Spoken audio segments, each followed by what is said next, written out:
Hey, what is up, everybody? This is Stevie Breach coming to you here today. I'm on my way home from work. We got Monday Night Raw live tonight. I can honestly tell you that we're counting down the days until SmackDown hosts the Hell in the Cell pay-per-view. I can honestly tell you that I am not sure what the next WWE Monday Night Raw pay-per-view is going to be. We are in the month of September. Heading into October, right up around the corner. So I'm not sure if we got like Night of Champions or, you know, I did hear last night that TLC is next month and it's actually not in the month of December. And I tweeted about that. Then somebody told me that not Night of Champions, Clash of the Champions is actually the December pay-per-view. So I don't know when this is going to happen, but this is coming off of listening to the Dave Meltzer review, talking about the Finn Balor versus Bray Wyatt match that went down last night, talking about, you know, what is next for Brock Lesnar, and then them basically saying that the Finn Balor versus Bray Wyatt match looked like to be the end of their feud. Braun Strowman losing clean in the middle of the ring seemed to end his feud. That it would make sense that the next stage for Brock Lesnar and the next stage for Finn Balor was to bring them together. Finn Balor, he won the WWE Universal Championship. He will always go down as being the first ever Universal Champion, even though he only held the title for, I guess, 24 hours. He won it at SummerSlam. He was forced to give the title up when he had to go in for surgery on his torn labrum. And he was out for a long time. He didn't make his return until the night after WrestleMania. There was fans like me hoping that he would make his return and then be in the Royal Rumble and, you know, maybe return right before WrestleMania. And, you know, as everybody's seen on the WWE 24 of Finn Balor on his road to recovery, it just wasn't in the cards and it wasn't meant to be. Now, since Finn has come back, he was in that, I think that six-pack challenge, or maybe it was a 5-way for the championship. He was in that, I believe. You know, he's wrestled, you know, on the Battle Royal for the Intercontinental Championship on Monday Night Raw. This guy's honestly been all over the card, but he's never really been treated like the super megastar he was when he was brought up from NXT. I forget,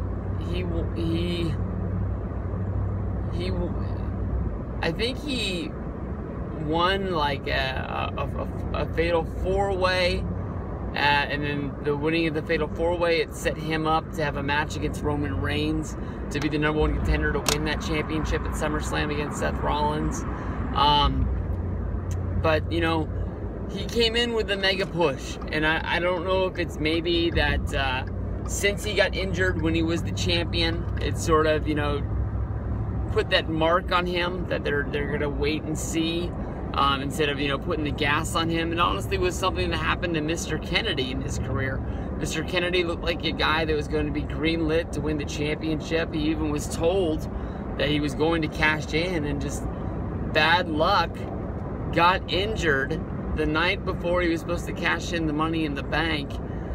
So he had to lose the Money in the Bank briefcase to Edge, who ended up cashing in and taking the title when, I believe, Undertaker got hurt. And that would have been in, like, shoot, I can't guess the year when that happened, but I guess that would have to line up as the same year as WrestleMania 22, I believe.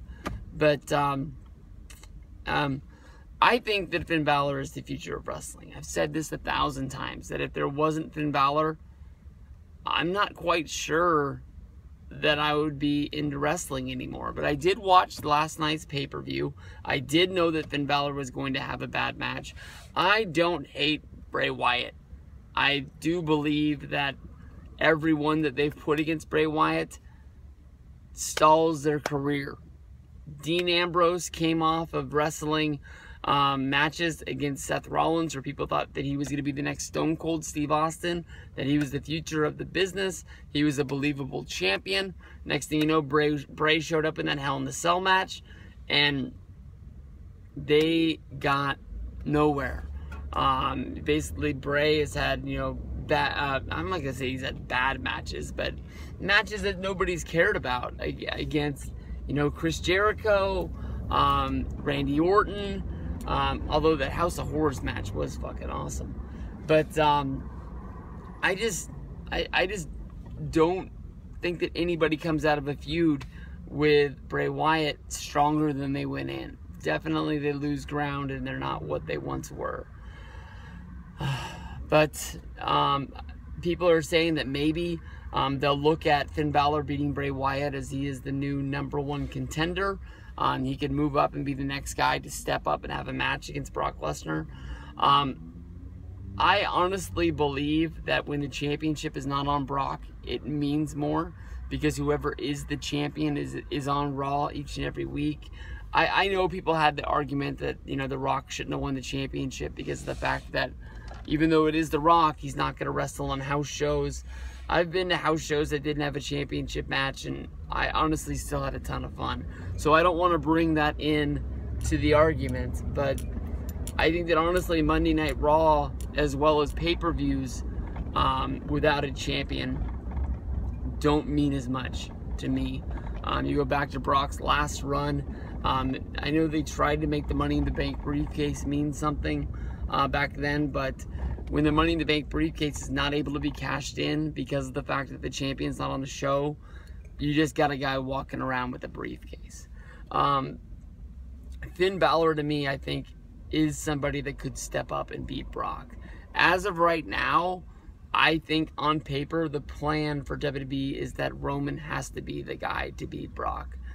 Roman's beat everybody else from Triple H, John Cena, The Undertaker. That last piece of the pie has to be Brock Lesnar, by him being the guy that takes the belt off of him.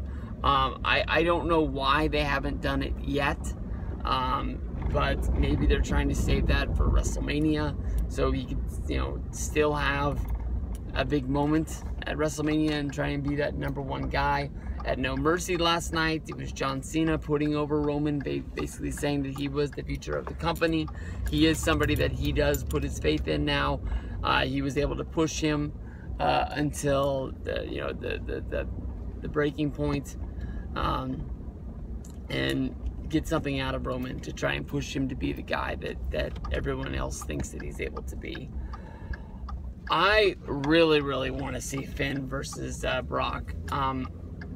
I would love it if Finn beat Brock, but I think at this point, like I said a minute ago, I think that he's just the guy that is getting him through that month to get to the next one. I think that Roman has to be the guy to beat him. This is going to be a great match. I would love for it to happen at TLC. To me, honestly, maybe that's why Dean Ambrose and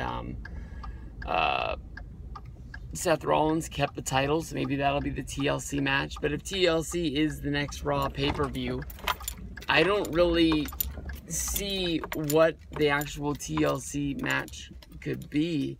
And then on top of that, you got to find somebody to have a tables match. You got to have somebody to have a ladders match. You got to have somebody to have a chairs match. Let's not bring up the whole chairs fiasco of Big Show and Eric Rowan. But I'm really looking forward to this match. I think that it really could be something. I know that anytime you put somebody up against Brock, even if it is Finn Balor, you have to have the sort of David versus Goliath sort of deal. But I remember Battleground, and I think that honestly, in my mind, Finn Balor and Seth Rollins are about the same height. So I don't think that he'd be giving up too much. That was a good match until The Undertaker showed up and Seth Rollins disappeared. But I'm really looking forward to this one. I'm hoping that we're going to see this match sooner than later. I want to see Finn take that next step to becoming the champion or becoming one of the main guys of Monday Night Raw again. I mean, this guy's had battles against Bray Wyatt, and before that, the guy was going up against Elias. And to me, I think that's wasting him. So So I want to see more. I'm looking forward to it. I hope you guys are too. I'll see you guys down the road.